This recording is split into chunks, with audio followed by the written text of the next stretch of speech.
Guys, assalamu alaikum. Welcome to my YouTube channel Bikers Gift. Hope you guys are doing fine. Welcome to another video, brand new video. আজকে কোনো কথা হবে না, শুধু র video হবে। I mean টান। কিন্তু কথা তো কিছু বলতেই হয়, কথা বলা ছাড়া কি আর থাকা যায়? বাইকের লিমিট করছে 30 ঘন্টায় 30 কিলোমিটার স্পিড। এখন 30 কিলোমিটার স্পিডে চালাইলে তো অটো রিক্সাও আমাদেরকে ওভারটেক করবে বা পেছন দিক থেকে লাগা দেবে, ভাববে আমি বাইক চালাইতে পারি না, এসে বলবে এই বেটা সাইড দিয়া যা, বামে দিয়া যা, ডান লেনে কি তোর।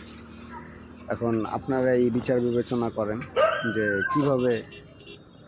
কিভাবে আসলে 30 স্পিডে টানা যায়। এই জন্য আমি মিটারে 0 করে রাখছি, কারণ আমি 0তেই টানি। আমারে সরকার ধরার মতো কোনো ওয়ে নেই, আমি কোনো আইন ভঙ্গ করতেছি না।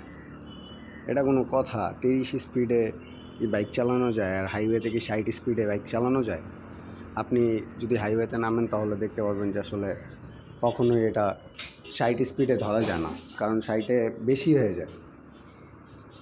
আপনার ওভারটেকিংয়ের সময় আপনার 80 স্পিড তো লাগবেই, তাই না? সো 60 এটা খুব কম হয়ে যায়। এ ধরনের ভ্রান্ত আইন আসলে কোনোভাবেই কাম্য নয়। সো এই আইন মানার মতো কোনো ওয়ে নেই।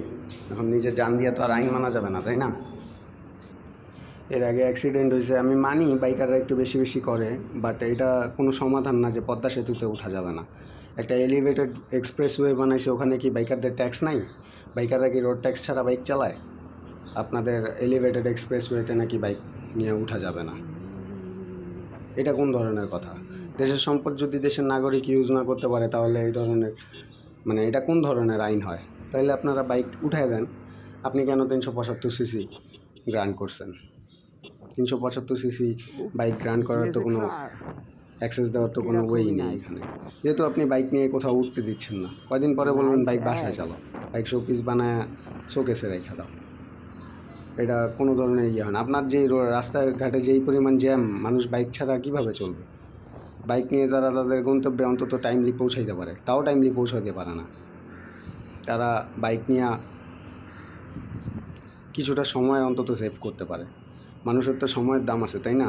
আপনি এটা কোন ধরনের দেশ চালানো বা দেশের আইন নিয়ে খেলা হইতেছে, এটা আমি বুঝতে পারতেছি না।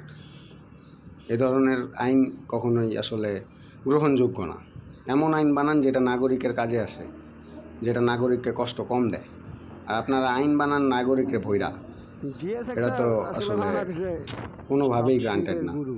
সো আমি যেটা করছি, মিটার 0 আমি টানতেছি, তার মানে আমি আইন লঙ্ঘন করিনি। এখন এটা তাদের আইন যদি মজার বিষয় হয়ে দাঁড়ায়, এখন মজা তো নিতেই হবে, তাই না? সো চিল। ভিডিওটা ভালো লাগলে লাইক করবেন, কমেন্ট করবেন, শেয়ার করবেন। আর আশা করি আমার বক্তব্য যুক্তিযুক্ত, এখানে কোনো ডিবেট করার কোনো চান্স নেই। সো আল্লাহ হাফেজ, দেখা হবে পরবর্তী নেক্সট ভিডিওতে। Tata, good bye.